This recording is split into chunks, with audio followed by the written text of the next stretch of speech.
നൽകുന്ന കൽപ്പന സൂറത്ത് ബഖറയുടെ 21-ാമത്തെ ആയത്തിൽ യാ അയ്യുഹന്നാസ് ഉഅ്ബുദൂ റബ്ബക്കും അല്ലദീ ഖലഖക്കും വല്ലദീന മിൻ ഖബ്ലിക്കും ലഅല്ലക്കും തത്തഖൂൻ.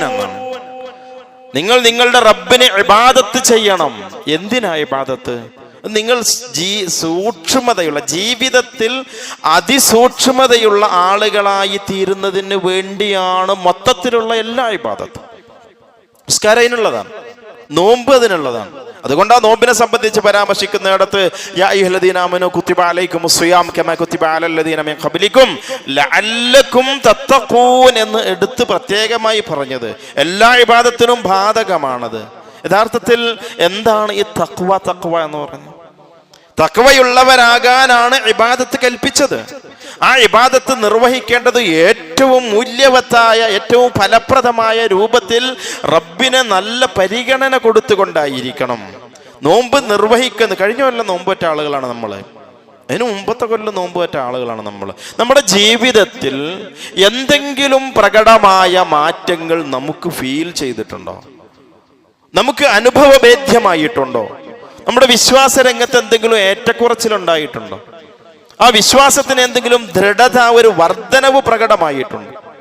നമ്മുടെ ഇബാദത്തുകളിൽ എന്തെങ്കിലും വർധനവ് ഇല്ലാത്ത, ജീവിതത്തിൽ ശീലമില്ലാതിരുന്ന ഇബാദത്തുകൾ എന്തെങ്കിലും പുതുതായി കഴിഞ്ഞ 10-11 മാസക്കാലത്തെ ജീവിതത്തിൽ ഉണ്ടായി തീർന്നിട്ടുണ്ടോ? എന്താണ് തഖ്വ? എന്താണ് തഖ്വ? ആ തഖ്വയുള്ളവരാകുന്നതിന് വേണ്ടി നിങ്ങൾ നോമ്പെടുക്കുക എന്ന് പറഞ്ഞ് അങ്ങനെ ഒരു മാസക്കാലത്തോളം പട്ടിണി കിടന്ന് എന്ത് നേടിക്കഴിഞ്ഞ ഒരു വർഷക്കാലം എന്ന് നമ്മളോട് ചോദിക്കേണ്ട ചോദ്യമാണ്. കച്ചവടക്കാര് വൈകുന്നേരം ആയാല് ഡ്രോയിലുള്ള ക്യാഷ് എണ്ണി നോക്കും അല്ലെ, വരവും ചെലവും തിട്ടപ്പെടുത്തി നോക്കും.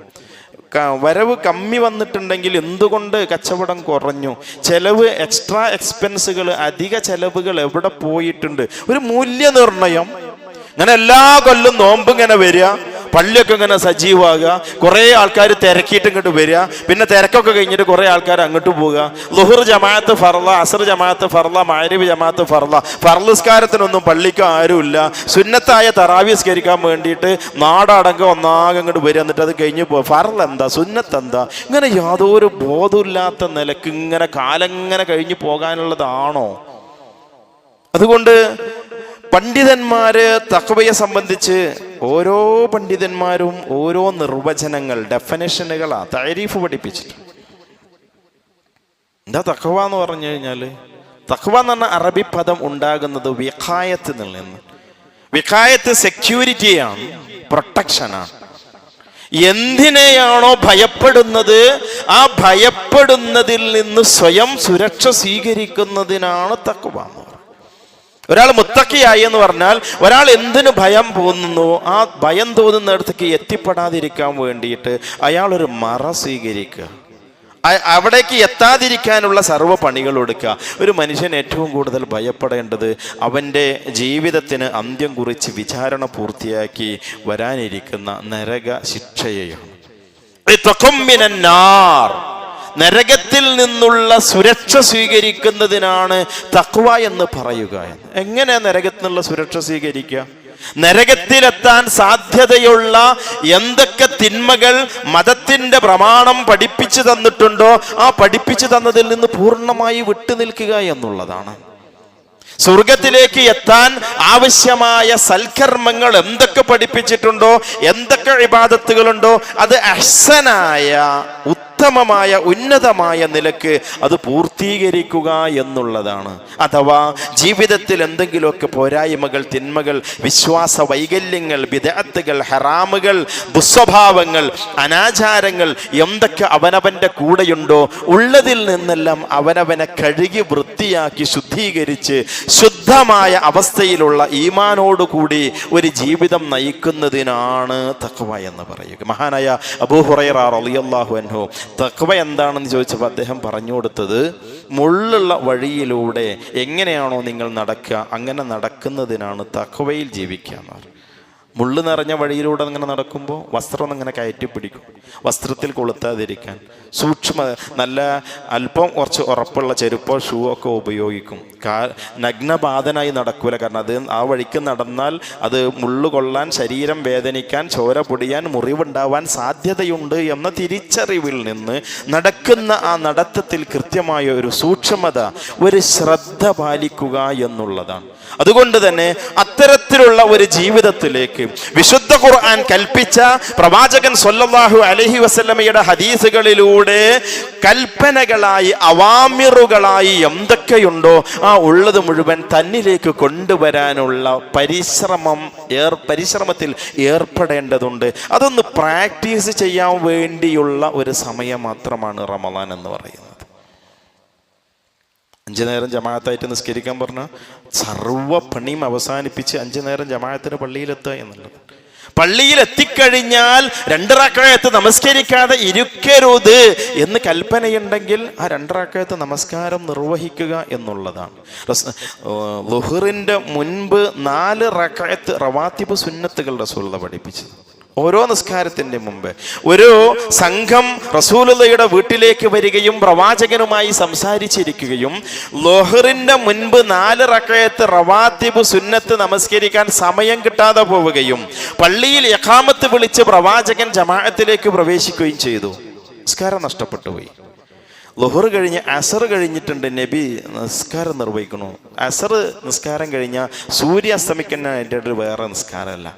ആയിഷ റളിയല്ലാഹു തആല അൻഹ റസൂലുള്ളാഹിയോട് ചോദിക്കുക, റസൂലുള്ളാഹി അസറിന് ശേഷം നിസ്കാരമൊന്നുമില്ലല്ലോ, നിങ്ങൾ എന്ത് നിസ്കാരം നിസ്കരിക്കണം? ഞാൻ ളുഹറിന്റെ മുൻപ് ആ നേരത്തെ വന്ന ആളുകളുമായി സംസാരിച്ചിരുന്നിട്ട് എൻ്റെ സുന്നത്ത് നമസ്കാരം നഷ്ടപ്പെട്ടു പോയി, അത് ഖളാ വീട്ടിയതാണ്.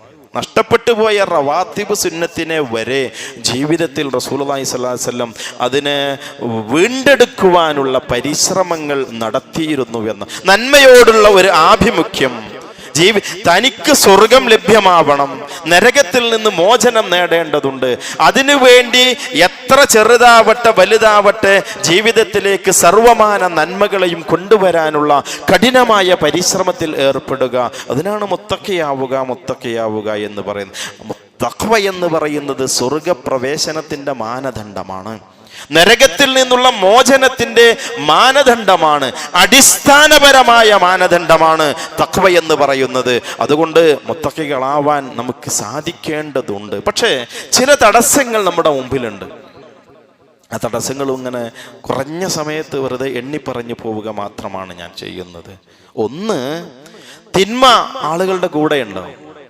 ആ തിന്മയിൽ നിന്ന് ഒരു തിന്മ ജീവിതത്തിൽ സംഭവിച്ചു പോയി കഴിഞ്ഞാൽ ഉണ്ടാവേണ്ടത് വലിയ കുറ്റബോധമാണ്. നദ്മ് എന്ന് പറയും, ഒരു മാനസികമായ സംഘർഷം. സംഭവിച്ചു പോയല്ലോ എന്നുള്ളൊരു വേദന. ആ വേദനയുടെ അടിസ്ഥാനത്തിൽ ഉണ്ടായിരിക്കേണ്ട ഒരു തൗബ, ഒരു പശ്ചാത്താപ മനോഭാവം, ഒരു ഇസ്തിഗ്ഫാറിന്റെ മനസ്സ്. ഇത് വെച്ച് പുലർത്താതെ താൻ ചെയ്യുന്ന തിന്മയെ ന്യായീകരിക്കുന്ന പ്രവണത പലപ്പോഴും ആളുകളിൽ കാണാൻ സാധിക്കും. പലിശയുമായി ബന്ധപ്പെടുന്ന ആളുകൾ, കച്ചവടക്കാര്, ഉള്ള കച്ചവടത്തെ ഒന്ന് എക്സ്പാൻഡ് ചെയ്യാൻ പുതിയ ലോണിന്റെ മുകളിലേക്ക് പോയി കയറുന്ന ആളുകൾ, വീട് നിർമ്മാണത്തിന് വേണ്ടി പലിശയെ ബന്ധപ്പെടുന്ന ആളുകൾ, കുട്ടികളുടെ വിദ്യാഭ്യാസത്തെയും വാഹനത്തെയും ബാങ്കുകളുമായി ബന്ധപ്പെടുത്തുന്ന ആളുകൾ. ഇസ്ലാം എത്ര കൊടിയ പാപമായി കൊണ്ടാണ് പലിശയെ പരിചയപ്പെടുത്തിയിട്ടുള്ളതെന്നറിയാം.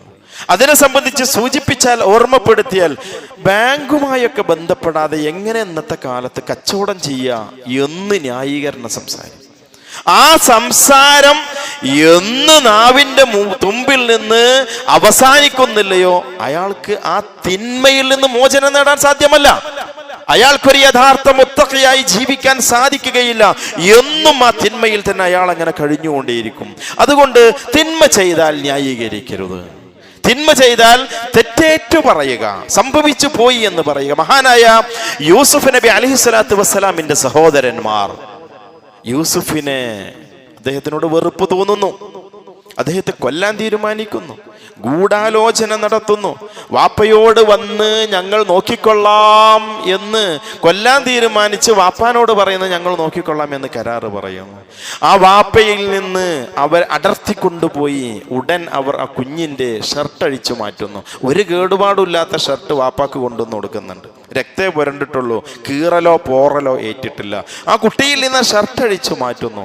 എന്നിട്ട് ഒരു ആഴമുള്ള ഒരു കിണറ്റിലേക്ക്, ഖയാബത്തിൽ ജുബ് എന്ന സൂറത്ത് യൂസുഫ് പറഞ്ഞത്. ഖയാബത്തിൽ ജുബ് എന്ന് പറഞ്ഞു കഴിഞ്ഞാൽ ബിറും ജുബുണ്ട് അറബി ഭാഷയിൽ. ബിർ ആൾമറയുള്ള കിണറ, ജുബ് ആൾമറ ഇല്ലാത്ത കിണറ. പൊട്ടക്കിണർ എന്നൊക്കെ സാധാരണ ഉണ്ട്. പൊട്ടക്കിണറൊന്നല്ല, വെള്ളം ഉണ്ടായിരുന്നു. അതുകൊണ്ടാണ് കച്ചവടക്കാർ അവിടെ പോയിട്ട് വെള്ളത്തിന് വേണ്ടി ബക്കറ്റ് താഴ്ത്തുകയും ആ ബക്കറ്റിൽ യൂസുഫ് നബി അലൈഹി സ്വലാത്തു വസ്സലാം പുറത്തേക്ക് വരികയും ചെയ്യുന്നത്. ഇങ്ങനെയൊക്കെ ചെയ്ത് കൊല്ലാൻ വേണ്ടിയുള്ള നിയ്യത്തോടുകൂടി കിണറ്റിലേക്ക് വലിച്ചെറിഞ്ഞ ആളുകൾ. സത്യത്തിൽ ആ സഹോദരന്മാർക്ക് ഉണ്ടാവേണ്ടത് എന്തായിരുന്നു? പറ്റിപ്പോയല്ലോ. സഹോദരനെയാണല്ലോ, നേർക്ക് നേരെ ഉപ്പയിൽ നിന്നുള്ള സഹോദരനെ, ചെറിയ കുട്ടിയെ, 5 വയസ്സ് 6 വയസ്സ് പ്രായമുള്ള സഹോദരനെയാണ് ഇത്രമാത്രം ക്രൂരമായൊരു പ്രവർത്തനം ചെയ്തത്. പക്ഷേ ഈ സഹോദരന്മാർ ഈ പ്രവർത്തനം ചെയ്തതിന് ശേഷം ഉപ്പയുടെ അടുക്കലേക്ക് പോയി പറയുന്ന സംസാരം വിശുദ്ധ ഖുർആൻ സൂറത്ത് യൂസുഫിന്റെ 17-ാമത്തെ ആയത്തിൽ അള്ളാഹു നമ്മെ അറിയിക്കുന്നുണ്ട്. ഖാലു യാ അബാനാ ഇന്നാ ദഹബനാ നസ്തബിഖ് വതറകനാ യൂസുഫ ഇൻദ മതാഇനാ ഫഅകലഹു ദിഅബ്. വാപ്പാ, ഞങ്ങള് ഓടിക്കളിക്കുകയായിരുന്നു. ആടിനെ നോക്കാൻ വേണ്ടി പോയതാ 10 ആളും കൂടിയിട്ട്. അപ്പോൾ ഞങ്ങളിങ്ങനെ ഒളിം പ്രദേശത്തു കൂടി, ഒഴിഞ്ഞ സ്ഥലത്തു കൂടി ഓട്ട മത്സരം നടത്തി. ഭക്ഷണവും വസ്ത്രവും സാധന സാമഗ്രികളൊക്കെ ഒരു ഭാഗത്ത് വെച്ച് യൂസുഫിന് അതിനെ കാവലും നിർത്തി. ഫഅകല ഉദ്ദിഅബ്, അവനെ ചെന്നായ പിടിച്ചു തിന്നു.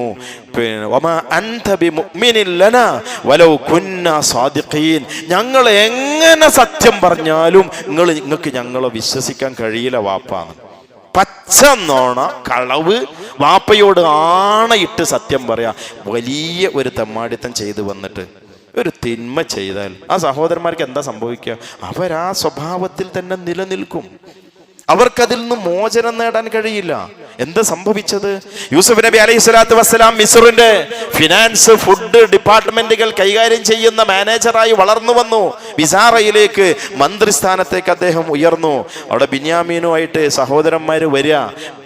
ഒരു പ്രത്യേക തന്ത്രം പ്രയോഗിച്ച് ബിന്യാമീൻ, നമുക്കറിയാം, ചരിത്രം അറിയാം, ബിന്യാമീനെ മാറ്റി നിർത്തി. ബിന്യാമീനെ പിടിച്ചു വെച്ചു. അവിടെ അദ്ദേഹത്തിന്റെ ഭാണ്ഡത്തിൽ നിന്ന് രാജാവിന്റെ അളവ് പാത്രം കിട്ടുക. ഇത് കിട്ടിയ സമയത്ത് ജ്യേഷ്ഠന്മാരെന്തേ പറഞ്ഞത്? ഞങ്ങൾക്ക് അറിയില്ല കേട്ടോ, അവന് എങ്ങനെയത് അതിന്റെ ഉള്ളിൽ വന്നെന്ന് ഞങ്ങൾക്ക് അറിയില്ല എന്ന് പറയേണ്ടിയിരുന്നവർ പറഞ്ഞ വർത്താനം എന്താണെന്നറിയോ? ഇവനക്കൊരു ജ്യേഷ്ഠണ്ട്, ഓൻ മുമ്പ് കട്ടിട്ടുണ്ട് എന്നാണ്. സൂറത്ത് യൂസുഫിന്റെ അവസാന ഭാഗത്ത് അല്ലാഹു പറയാ, ഒരാവശ്യവുമില്ലാത്ത പച്ചയായ ഒരു കളവ് ജീവിതത്തിൽ വീണ്ടും ആവർത്തിക്കേണ്ട ഗതികേടിലേക്ക് ഈ സഹോദരന്മാരെ എത്തിച്ചേരുക. എന്തുകൊണ്ടാണെന്നറിയോ? തിന്മയിൽ നിലനിൽക്കുന്ന ഒരവസ്ഥ, അതിൽ നിന്ന് മോചനത്തിനുള്ള ശക്തമായ പരിശ്രമത്തിൽ ഏർപ്പെട്ടിട്ടില്ല എങ്കിൽ ഒരിക്കലും ജീവിതത്തിൽ നോമ്പിങ്ങനെ വരിക, നമ്മൾ പട്ടിണി കിടക്കുക, നോമ്പിങ്ങനെ വരിക, നമ്മൾ പട്ടിണി കിടക്കുക, പള്ളിയും ഹുതുബയും നോമ്പ് ഉറപ്പിക്കലും പരിപാടികളൊക്കെ ജോറായിട്ട് അതിൻ്റെ വഴിക്ക് ഇങ്ങനെ നടക്കും. പക്ഷെ നമ്മുടെ ജീവിതത്തിൽ യാതൊരുവിധ ചലനങ്ങളും സൃഷ്ടിക്കാതെയുള്ള ഒരു പോക്കായിരിക്കും അത് മുഖേന സംഭവിക്കുക എന്ന് നമ്മൾ തിരിച്ചറിയേണ്ടതാണ്. രണ്ടാമത്തെ ഒരു പ്രശ്നം, ഒരാൾക്ക് തഖ്വ ആർജിക്കുന്നതിനുള്ളൊരു വലിയ തടസ്സം ടൈമിനെ, സമയത്തെ സംബന്ധിച്ചുള്ള ഒരു മിസ്കൺസെപ്ഷൻ, ഒരു തെറ്റായ ധാരണ. വയലൊക്കെ ഇങ്ങനെ കേൾക്കുമ്പോൾ, മിമ്പറിൻ്റെ മുകളിൽ നിന്ന് ഖുതുബ ഇങ്ങനെ കേൾക്കുമ്പോൾ നാളെ മുതൽ ഉഷാറാവണം, നോമ്പ് വരട്ടെ, നോമ്പ് മുതൽ ഉഷാറാവണം, ഒരു ഒമ്രൊക്കെ ഒന്ന് ചെയ്തിട്ട് പലിശയും പരിപാടിയും കച്ചവടം വേണ്ടാത്ത കുറേ ഉണ്ട് കൂടെ, അതൊക്കെ ഒന്നുകൊണ്ട് സ്റ്റോപ്പ് ചെയ്യണം. നാളെ നാളെ നാളെ മറ്റന്നാൾ, അടുത്ത നോമ്പിന്, അടുത്ത ഉംറ, ഹജ്ജൊക്കെ ഒന്ന് ചെയ്യട്ടെ. ഇതൊരു വലിയൊരു വിഡ്ഢിത്തത്തിൻ്റെ ഒരു ലോകം. അല്ലാഹു സുബ്ഹാനഹു വ തആല എല്ലാ മനുഷ്യർക്കും, എല്ലാ സമുദായത്തിനും ലികുല്ലി ഉമ്മത്തിൻ അജലുൻ ഫഇദാ ജാഅ അജലുഹാ ലാ യസ്തഅഖിറൂന സഅതൻ വലാ യസ്തഖ്ദിമൂൻ. ഒരാളുടെ ടൈം എത്തിയാൽ, സമയത്തിയാൽ, അറിയോ കഴിഞ്ഞ ആഴ്ചയിലുണ്ടായ മരണങ്ങൾ? കഴിഞ്ഞ ആഴ്ചയിൽ നമ്മുടെ സംസ്ഥാന ദഅവ ഫണ്ട് പിരിച്ചെടുക്കാൻ വേണ്ടിയിട്ട് റെസീപ്റ്റ് എത്തിയിട്ടുണ്ട് ഇവിടെ അല്ലേ. ആ റെസിപ്റ്റ് വിതരണം ചെയ്യാൻ വേണ്ടിയിട്ട് വേങ്ങരയിൽ യോഗം ചേർന്ന് അവിടുന്ന് റെസിപ്റ്റ് ബുക്ക് ചുമന്ന് കാളികാവിലേക്ക് പോയ സഹോദരൻ പിറ്റത്തെ ദിവസം ആക്സിഡൻ്റായി. അതിൻ്റെ പിറ്റത്തെ ദിവസം അദ്ദേഹം മരണപ്പെടുക. ജില്ലയുടെ ട്രഷറർ ഡ്യൂട്ടിയിലുള്ള നമ്മുടെ സഹോദരൻ ഒരു 4-5 ദിവസം മുമ്പാണ്. കഴിഞ്ഞ ഒരൊറ്റ ആഴ്ചയിൽ നേർക്ക് നേരെ അറിയുന്ന 5ഓളം വരുന്ന മരണങ്ങൾ. വളരെ സമീപസ്ഥമായ മരണത്തെ സംബന്ധിച്ചുള്ള ഒരു ബോധം നമ്മെ നിയന്ത്രിച്ചിട്ടില്ല എങ്കിൽ നമുക്ക് തഖ്വ ആർജിക്കാൻ സാധിക്കുകയില്ല. സമയത്തെക്കുറിച്ച് അത്തരത്തിലുള്ള ഒരു തെറ്റായ ധാരണ ഒരിക്കലും ഒരു വിശ്വാസി വെച്ച് പുലർത്താൻ പാടുള്ളതല്ല. മൂന്നാമത്തെ ഒരു പ്രശ്നം അത് തൗബയെ സംബന്ധിച്ചുള്ള ഒരു തെറ്റായ ധാരണയാണ്. ഒരാൾ തിന്മ ഇങ്ങനെ ചെയ്തുകൊണ്ടിരിക്കുക, ആ തിന്മ ഇങ്ങനെ അവസാനിപ്പിക്കാതെ കൊണ്ടുപോകുക, എന്നിട്ട് നിസ്കാരം കഴിഞ്ഞാൽ അസ്തഗ്ഫിറുല്ലാഹ് എന്ന് പറയണം, തൗബ ചെയ്യണം എന്നുള്ള ഒരു ധാരണ, അങ്ങനത്തെ ഒരു തൗബ ഇസ്ലാമിലില്ല. ഒരാൾ തിന്മയിൽ നിലനിൽക്കെ ആ തിന്മയിൽ തുടരവേ പിന്നീട് തൗബ ചെയ്യാം എന്ന് ഉള്ള ഒരു കാഴ്ചപ്പാട്, അത് തെറ്റായൊരു വിശ്വാസമാണ്, ധാരണയാണ്. തൗബ എന്ന് പറയുന്നത് എൻ്റെ മുമ്പിലിരിക്കുന്ന ആളുകൾ അവരിങ്ങനെ പഴയ കാലം ആലോചിച്ചാൽ, ഇപ്പം ഈ ഒരു പള്ളിയുമായി ബന്ധപ്പെട്ട് തൗഹീദിലേക്കൊക്കെ പ്രവേശിക്കുന്നതിന് മുമ്പൊരു കാലമുണ്ട്, ശിർക്കിലായിരുന്നൊരു കാലം, ബിദ്അത്ത് ചെയ്തിരുന്നൊരു കാലം, ഹറാമിൻ്റെ ഒക്കെ കൂടെ ഓടിയിരുന്നൊരു കാലം ഉണ്ടായിരുന്നു. പടച്ചോനെ എനിക്ക് പുറത്ത് കിട്ടൂലേ എന്ന ഒരു വേദന ആരുടെ മനസ്സിലേക്ക് കടന്നു വരുന്നു, ആ വേദനക്കുള്ള ആശ്വാസത്തിനുള്ള പരിഹാര മാർഗമാണ് ഇസ്ലാമിലെ തൗബ എന്ന് പറയുന്നത്. ചെയ്തുകൊണ്ടിരിക്കുന്ന തിന്മയെ ന്യായീകരിച്ച് നാളെ തൗബ ചെയ്യാനുള്ള ല്ല തിന്മ. തൗബ എന്ന് പറയുന്നത്, ഇസ്തിഗ്ഫാർ എന്ന് പറയുന്നത് ജീവിതത്തിൽ കഴിഞ്ഞ കാലഘട്ടങ്ങളിൽ സംഭവിച്ചു പോയ കാര്യങ്ങൾ ആലോചിക്കുമ്പോൾ വിശ്വാസിക്കുണ്ടാകുന്ന മനോവേദനക്കുള്ള ആശ്വാസമാണ്, പരിഹാരമാണ് തൗബ എന്ന് പറയുന്നത്. വിശുദ്ധ ഖുർആൻ അല്ലാഹു സുബ്ഹാനഹു തആല സൂറത്ത് സുമറിലൂടെ പറയുന്നു, ഖുൽ യാ ഇബാദിയല്ലദീന അസ്റഫു അലാ അൻഫുസിഹിം ലാ തഖ്നതു മിർ റഹ്മത്തില്ലാഹ്. എൻ്റെ അടിമകളോട് പറയണം, അല്ലാഹുവിങ്കൽ നിന്നുള്ള സഹായത്തെ സംബന്ധിച്ച്, അവൻ്റെ റഹ്മത്തിനെ തൊട്ട് നിങ്ങൾ നിരാശയിലാകാൻ പാടുള്ളതല്ല. ഇന്നല്ലാഹ യഗ്ഫിറു ദുനൂബ ജമീഅ. അല്ലാഹു സുബ്ഹാനഹു വ തആല സർവമാന പാപങ്ങളും പുറത്തു തരും. അല്ലാഹ് പാപങ്ങളൊക്കെ പൊറുക്കും, പക്ഷേ അത് ഒരു പാപത്തിൽ ഇങ്ങനെ നിലനിൽക്കാനുള്ളതല്ല. അല്ലാഹ് പാപം പൊറുക്കും എന്ന് പറഞ്ഞത് കഴിഞ്ഞുപോയ കാലഘട്ടത്തിൽ സംഭവിച്ച പാപങ്ങൾ അത് മായ്ച്ചു കളയുവാനുള്ള പരിഹാര മാർഗമാണ് എന്ന് തിരിച്ചറിയുക. നാലാമത്, തഖ്വയിലേക്ക് പ്രവേശിക്കുന്നതിനുള്ള ഒരു വലിയ തടസ്സം എന്ന് പറയുന്നത് ഈ ദുനിയാവാണ്. ഇവിടെ നമ്മൾ ചെയ്യേണ്ടത് നന്മ വർദ്ധിപ്പിക്കലാണ്, തിന്മയിൽ നിന്ന് വിട്ടു നിൽക്കൽ. ഇത് രണ്ടിനും ശൈത്താൻ സമ്മതിക്കൂല. ഒരു നാണയത്തൊട്ട് ചെലവഴിക്കുമ്പോൾ ശൈത്താൻ പറയും, അശ്ശൈത്താനു യഅദുകുമുൽ ഫഖർ, അവൻ ദാരിദ്ര്യത്തെക്കുറിച്ച് ഭീഷണിപ്പെടുത്തുന്ന സൂറത്ത് ബഖറയുടെ 268 ആയത്തിൽ വിശുദ്ധ ഖുർആൻ എന്ന് എടുത്ത് ഓതാൻ വേണ്ടി ആരംഭിച്ചു കഴിഞ്ഞാൽ അപ്പോൾ കോട്ടുവായിട്ട് ഉറക്കം വന്ന് ക്ഷീണിച്ച് അര പേജ് ഓതുമ്പോഴേക്ക് അത് അടച്ചു വെച്ചു പോകും. ഒരു നന്മയിലേക്ക് പ്രവേശിക്കാൻ പിശാച് തടസ്സമായി തീരും. ഈ ദുനിയാവ് പറഞ്ഞിട്ട് ഇങ്ങനെ ഭീഷണിപ്പെടുത്തിക്കൊണ്ടിരിക്കും. ഞാൻ ഒരു തിന്മ ചെയ്യുകയാണെങ്കിലോ, ഏത് തിന്മ ചെയ്താലും സയ്യന ലഹുമു ശൈത്താനു അഅമാലഹും. വിശുദ്ധ ഖുർആൻ 6 തവണ ആവർത്തിച്ച് പ്രയോഗിച്ച പ്രയോഗമാണ്.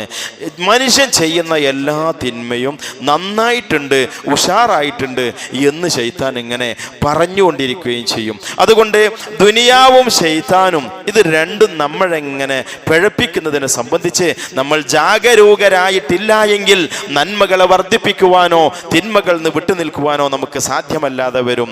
തഖ്വ ആർജിക്കുന്നതിനുള്ള 5ാമത്തെ തടസ്സം എന്ന് പറയുന്നത് നമ്മൾ ചെയ്യുന്ന തിന്മകളെ നമ്മൾ നിസ്സാരവൽക്കരിക്കുന്നു എന്നുള്ളത്. തിന്മ വലുതേൽക്കാരോ, പൂർവികരായ ആളുകൾ വലിയ ഗൗരവത്തിൽ കണ്ട തിന്മകൾ അതൊക്കെ നമുക്കെന്താണ്, വളരെ നിസ്സാര. വിശുദ്ധ ഖുർആൻ നേർക്കുനേരെ അല്ലാഹ് പറഞ്ഞതാണ് സൂറത്ത് ഹുജറാത്തിലൂടെ 12ാമത്തെ വചനത്തിലൂടെ, യാ അയ്യുഹല്ലദീന ആമനൂ ലാ യസ്ഖർ ഖൗമും മിൻ ഖൗമിൻ അസാ അൻ യകൂനൂ ഖൈറൻ മിൻഹും വലാ നിസാഉം മിൻ നിസാഇൻ അസാ അൻ യകുന്ന ഖൈറൻ മിൻഹുൻ. അല്ലയോ വിശ്വാസികളെ, നിങ്ങൾ പുരുഷന്മാരെ പരിഹസിക്കരുത്, സ്ത്രീകളെ നിങ്ങൾ മറ്റുള്ള സ്ത്രീകളെ പരിഹസിക്കരുത്. ഇന്ന് ട്രോള് അതൊരു ട്രെൻഡാ, നമുക്കതൊരു തിന്മയല്ല. നേരം വെളുത്തു കഴിഞ്ഞാൽ അതിങ്ങനെ സ്ക്രോൾ ചെയ്തുകൊണ്ടിരിക്കുക, അതിങ്ങനെ ഫോർവേഡ് ചെയ്തുകൊണ്ടിരിക്കുക. വലിയ ഒരു പാതകമാണ് താൻ ചെയ്യുന്നത് എന്ന തിരിച്ചറിവ് പോലുമില്ലാതെ, തിന്മയുടെ ഗൗരവത്തെ മനസ്സിലാക്കാതെ അതിനൊക്കെ വളരെ നിസ്സാരവൽക്കരിക്കുന്ന ഒരു പ്രവണത. അങ്ങനെ നിസ്സാരവൽക്കരിച്ചാൽ ആ തിന്മയിൽ അവനെങ്ങനെ നിലനിൽക്കും? അതിൽ നിന്ന് അവനൊരു മോചനം ഉണ്ടാവുകയില്ല എന്ന തഖ്വയിലേക്ക് പ്രവേശിക്കുന്നതിൻ്റെ തടസ്സമായ 6ാമത്തെ തടസ്സം എന്ന് പറയുന്നത് സാഹചര്യങ്ങളാണ്. ആ സാഹചര്യങ്ങളിൽ നിന്ന് ഒരാൾ മാറേണ്ടതുണ്ട്.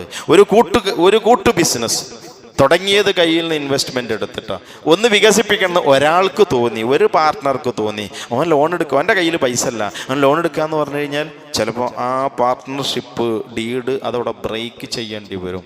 കുട്ടികള് ലഹരി ഉപയോഗിക്കുന്ന ഒരു കൂട്ടുകെട്ടോ പുകവലിക്കുന്ന തൻ്റെ കൂട്ടുകാരുണ്ടെങ്കിൽ ആ കൂട്ടുകെട്ടിനെ ബ്രേക്ക് ചെയ്യാത്തിടത്തോളം കാലം അതിൻ്റെ കൂടെയാണോ അവൻ പോകുന്നത്, അവൻ ആ തിന്മയിൽ അങ്ങനെ ലയിച്ചുകൊണ്ടിരിക്കും. റസൂലുള്ളാഹി സ്വല്ലല്ലാഹു അലൈഹി വസല്ലം 99 ആളെ കൊന്ന് പിന്നെ 100ാമത്തവനെയും കൊന്നവൻ്റെ കഥ പറഞ്ഞു തന്നിട്ടുണ്ട് അല്ലേ. ആലിമിൻ്റെ അടുക്കൽ ചെന്ന് ഫത്വ എന്ന് ചോദിക്കുക വിവരമുള്ളവനോട്, എനിക്ക് തൗബയുണ്ടോ? ഉണ്ട്, പക്ഷെ നീ നാട് വിട്ടു പോകണമെന്ന്. ഈ നാട്ടിൽ നിന്ന് 99 കൊന്ന് 100 കൊന്ന് ഇനി കുറച്ച് കഴിഞ്ഞാൽ 101 കൊല്ലും 102 കൊല്ലും. കാരണം ഈ നാടിൻ്റെ സ്വഭാവവും അവിടെയുള്ള അവസ്ഥയും അതാകുന്നു. അതുകൊണ്ട് ആ നാട്ടിൽ നിന്ന് എന്ത് ചെയ്യേണ്ടതുണ്ട്? വിട്ടു പോകേണ്ടതുണ്ട് എന്നുള്ളതാണ്. അതുകൊണ്ട് ഞാൻ പറഞ്ഞു വന്നത്, നമ്മുടെ സ്വർഗത്തിൻ്റെ പ്രവേശനത്തിൻ്റെ മാനദണ്ഡമായ, നരകത്തിൽ നിന്നുള്ള മോചനത്തിൻ്റെ മാനദണ്ഡമായ സൂക്ഷ്മതയിൽ അധിഷ്ഠിതമായ ജീവിതം, ആ ജീവിതത്തിന് വേണ്ടിയുള്ള ശക്തമായ പരിശ്രമം നമ്മുടെ ഭാഗത്ത് ഉണ്ടാവേണ്ടതുണ്ട്. അല്ലാഹു സുബ്ഹാനഹു വ തആല സൂറത്ത് ആലി ഇംറാന്റെ 133-ാമത്തെ ആയത്തിലൂടെ അല്ലാഹു പറയുന്നു, സാരിഉ ഇലാ മഗ്ഫിറത്തിൻ മിർ റബ്ബിക്കും വജന്നത്തിൻ അർളുഹാ അസ്സമാവാതു വൽ അർള് ഉഇദ്ദത് ലിൽ മുത്തഖീൻ. സാരിഉ, നിങ്ങൾ ധൃതിപ്പെട്ടു വരണം. എവിടേക്ക്? റബ്ബിന്റെ മഗ്ഫിറത്തിലേക്ക്, പാപമോചനത്തിലേക്ക്, ആകാശഭൂമികൾ മൊത്തം വിശാലമായ അല്ലാഹുവിന്റെ സ്വർഗത്തിലേക്ക്. ആ സ്വർഗം എന്ന് പറയുന്നത് ലിൽ മുത്തഖീൻ, അത് മുത്തഖികൾക്ക് വേണ്ടി ഒരുക്കി വെക്കപ്പെട്ടതാണ്. സ്വർഗ്ഗാർക്കുള്ളതാണ്? മുത്തഖികൾക്ക് മാത്രമാണ്. മുത്തഖികൾക്ക് മാത്രമാണ് സ്വർഗം. സ്വർഗത്തിന്റെ അവകാശികൾ ആരാ? സൂറത്ത് തൗബയുടെ 100ാമത്തെ വചനത്തിലൂടെ അല്ലാഹു സുബ്ഹാനഹു വ തആല പറയുന്നു, വസാബിഖൂനൽ അവ്വലൂൻ മിനൽ മുഹാജിരീന വൽ അൻസാർ വല്ലദീന തബഊഹും ബിഇഹ്സാൻ റളിയല്ലാഹു അൻഹും വറളു അൻഹു. അല്ലാഹ് തൃപ്തിപ്പെട്ടു എന്ന് ഖുർആനിൽ പരിചയപ്പെടുത്തിയത് 2 വിഭാഗം ആളുകളാ. അവർ മാത്രമാണ് സ്വർഗത്തിന്റെ ആളുകൾ. അതിൽ ഒരു വിഭാഗം സാബിഖൂനൽ അവ്വലൂന മിനൽ മുഹാജിരീന വൽ അൻസാർ, മുഹാജിറുകളിൽ നിന്ന് അൻസാറുകളിൽ നിന്ന് ആദ്യകാലത്ത് മുൻകടന്നു വന്ന ആളുകൾ, ചുരുക്കി പറഞ്ഞാൽ സഹാബികൾ. 2 വല്ലദീന തബഊഹും ബിഇഹ്സാൻ, ആ സ്വഹാബികളെ ഇഹ്സാനിൽ നന്മയിൽ പിന്തുടർന്ന ആളുകൾ, സ്വഹാബികൾ വിശ്വസിച്ചതുപോലെ വിശ്വസിക്കുന്ന ആളുകൾ, സ്വഹാബികൾ കർമ്മം ചെയ്തതുപോലെ കർമ്മം ചെയ്യുന്ന ആളുകൾ, സ്വഹാബികൾ ഖുർആനിനോട് വെച്ചു പുലർത്തിയുന്ന മനോഭാവം പോലെ മനോഭാവമുള്ള ആളുകൾ, ആ സ്വഹാബത്ത് സൂക്ഷ്മതയോടെ ജീവിച്ചതുപോലെ ജീവിക്കുന്ന ആളുകൾ. 1 സ്വഹാബികൾ ആ സ്വർഗത്തിന്റെ അവകാശി, 2 സ്വഹാബികൾ എങ്ങനെ ായിരുന്നുവോ അങ്ങനെയുള്ള ആളുകൾ. അതുകൊണ്ടാണ് റസൂലുള്ളാഹി പറഞ്ഞത്, എൻ്റെ ഉമ്മത്ത് ചിന്ന ഭിന്നമായി പോകും, 73 വിഭാഗമാകും, കുല്ലുഹും ഫിന്നാർ ഇല്ലാ മില്ലത്തും വാഹിദ. ആരാണ് ആ മില്ലത്തും വാഹിദ്? മാ അന അലൈഹിൽ യൗം വഅസ്ഹാബി, ഞാനും എൻ്റെ സ്വഹാബത്തും ഏത് നിലപാടിലാണോ ആ നിലപാട് സ്വീകരിച്ച ആളുകൾ. നമ്മൾ മടങ്ങേണ്ടതുണ്ട് സ്വഹാബത്തിൻ്റെ വിശ്വാസങ്ങളിലേക്ക്. അതല്ലാത്ത വിശ്വാസ വൈകല്യങ്ങൾ, പോരായ്മകൾ നമ്മുടെ കയ്യിലുണ്ടോ ഒഴിവാക്കേണ്ടതുണ്ട്. അത് ഒഴിവാക്കാനുള്ള കഠിന പരിശ്രമം നടത്തേണ്ട സന്ദർഭമാണ് റമദാനിൻ്റെ രാപ്പകലുകൾ എന്ന് പറയുന്നത്. അള്ളാഹുവിൻ്റെ റസൂലിൻ്റെ സഹാബത്ത് വിശുദ്ധ ഖുർആൻ 10 ആയത്ത് പഠിക്കും, എന്നിട്ട് അത് ജീവിതത്തിലേക്ക് പകർത്തും, എന്നിട്ട് തുടർന്നുകൊണ്ട് പഠിക്കുന്നതാണ്.